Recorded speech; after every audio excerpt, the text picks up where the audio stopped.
Are you feeling lost? Are you tired of chasing side hustles that go nowhere? This video is for you. I'm making this video specifically for the people who have absolutely no idea what to do. This is especially for the people who keep wasting time trying to earn a living with various stupid side hustles that are advertised so much to Gen Z. This video isn't specifically just for guys or girls, but rather an entire generation of Zoomers who've just been thrown into the world and are expected to automatically know what to do. Today we're going to go over 3 of the most important points for an 18 to 20 something year old that's lost. I'm going to try and condense these points down as much as possible, as our generation's collective attention span can be counted on 2 hands. And in case you're wondering what my credentials are to be telling you all of this, they're non-existent. I have no degree, I'm a uni dropout, and live as a digital nomad on the other side of the world. But what I do know is that in desperation, I too have tried all of those stupid side hustles, and then some. So this is me speaking from experience. Now let's start with mindset. I know this looks like a really lazy first point to open up a video on making money as a Zoomer, but I promise all of the other important stuff is going to build off of this, so we might as well start with it. First things first, let's get all the doomer stuff out of the way, and then we can move on to the more positive things later. Take a deep breath. I don't want to overwhelm you, and I promise it'll get better.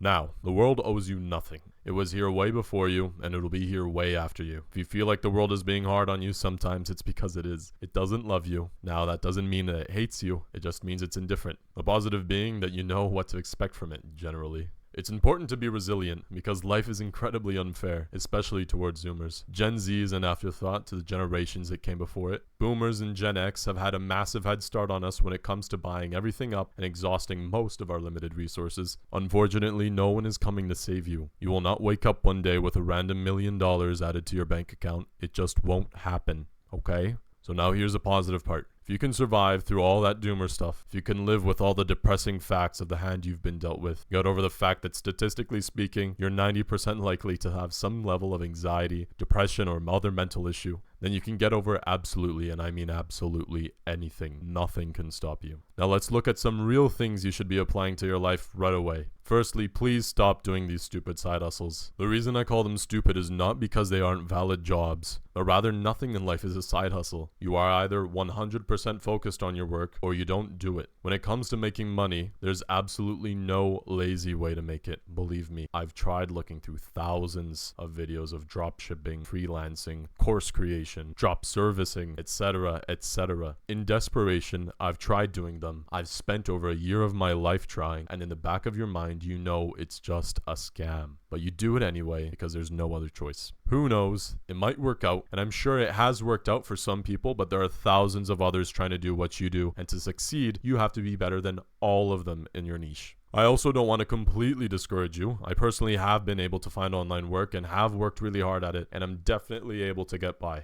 But what's not often talked about is that building your credibility with customers online is really tough. Much tougher than in person. And it's equally as easy to lose the clients or customers that you worked so hard to get, as all you are to them is this thing they spend time on their computer interacting with. And they can disappear whenever they'd like. Now, if you've tried a specific side hustle, comment it and let's see if it was or wasn't successful and what others can do to try and be successful as well. And let's learn from each other. Now, let's make a little scenario. Let's say you finally find your first job. Whether it's an office job, online work, construction, or if you cook at a Burger King, you need to treat it in this order. Make a small emergency fund, nothing less than $1,000, but don't overdo it either. It's an emergency fund, not a retirement fund. Once you have that down, now start thinking about valuing time over money. In your early to mid 20s, your goal isn't working 18 hours a day for $15 an hour so you can retire by 30. I'm telling you right now, that isn't going to happen. Don't listen to these people telling you to go on a Sigma grind set and throw your life away, making wealth for other people. If your work isn't paying enough, and if there are no opportunities to get paid significantly more in the future, then leave. If your work is making you significantly more unhappy, then leave. Don't get into a gambler's mindset just because you've spent time doing a specific job. Doesn't mean it's going to pay off if you spend more time. Try not to make a career out of your first job. There's 1,000,001 other things you could be doing that'll make you happier and more wealthy. If there's anything you're going to take away from this video, I want it to be this. Read a frickin' book. I'm not talking about Harry Potter or Lord of the Rings, although if it's that or nothing, then by all means go ahead. But any book that makes you think about what you're doing, anything that will spark even a sliver of self-reflection or critical thinking is welcome. Let's be honest with each other. In half an hour, you aren't even going to remember that you watched this video, but you'll remember a lot of what you read in a book weeks after you've read it. Some books, if they're good enough, you'll take with you for the rest of your life. Why do we remember things we've read on paper and not what we've watched or read online. I don't know. I know there are articles about it, but I can't be bothered to cite them. I just know it's something to do with our monkey brains not understanding the virtual world. Like I said at the beginning of the video, chances are your attention span is likely shot, destroyed by the endless consumption of YouTube shorts, and I don't blame you. I do it too, and it's incredibly addictive. But you will never, ever be able to make real progress in your financial life as a Zoomer if you're spending all of the free time in your 16-hour waking day being brain dead watching irrelevant content. And just saying you'll stop isn't gonna cut it. You can't replace bad things with nothing. You have to replace it with a better thing. And so I introduce to you the wonderful world of books. I personally really enjoy finance and self-help books. If you have anyone that you particularly like, you can comment it and exchange some of your ideas with others. Slowly fixing your attention span, boosting your creativity, reducing stress and anxiety, and maybe, just maybe, giving you an idea of what you want to do with your life when it comes to making bank, then read a book. Which leads to our last point. Right off the bat, it's important to do something that's not soul-crushing. If you already have a job that you feel like is killing you, leave it. It's not worth it, and there's no future in it for you. And when I say leave it, I mean as soon as humanly possible, unless, of course, you're going to be homeless if you don't get your next paycheck. Once you've left, you can use your newly found free time, and you're going to have a lot of it, to either find a new job or work towards the skills needed to do something you'll actually enjoy.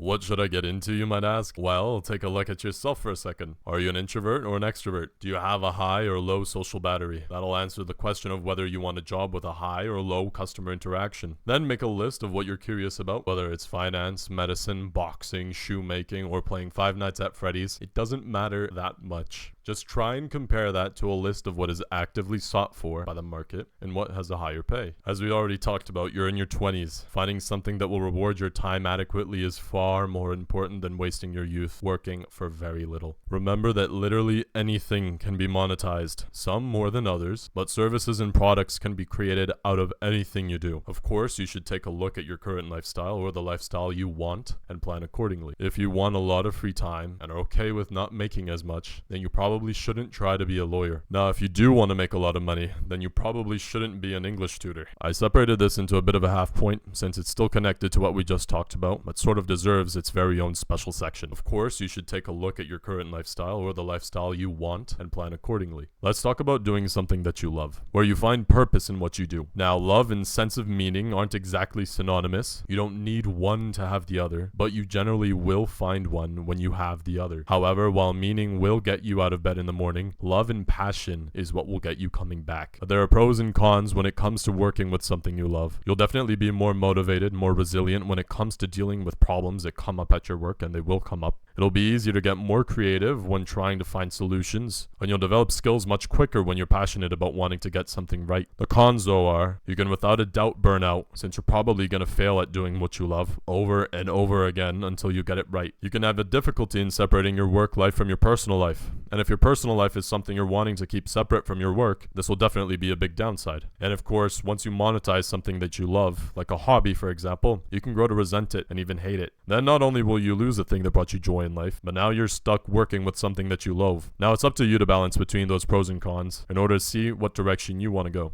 In conclusion, be grateful for what you have. Loosely quoting from a poem by Keanu Reeves, it can always be worse. Remember, it's not a sprint, it's a marathon. Now, I know that's corny, but don't try to change your entire life right now. Now, you can try, and you should try, and take a few steps every day. If a few steps is too much, and it can for sure feel that way, then just one step a day is enough. Again, if you can get past all of the downsides and negatives affecting our generation, then you are genuinely unstoppable. Now turn off your screen and go read a book. Okay, bye.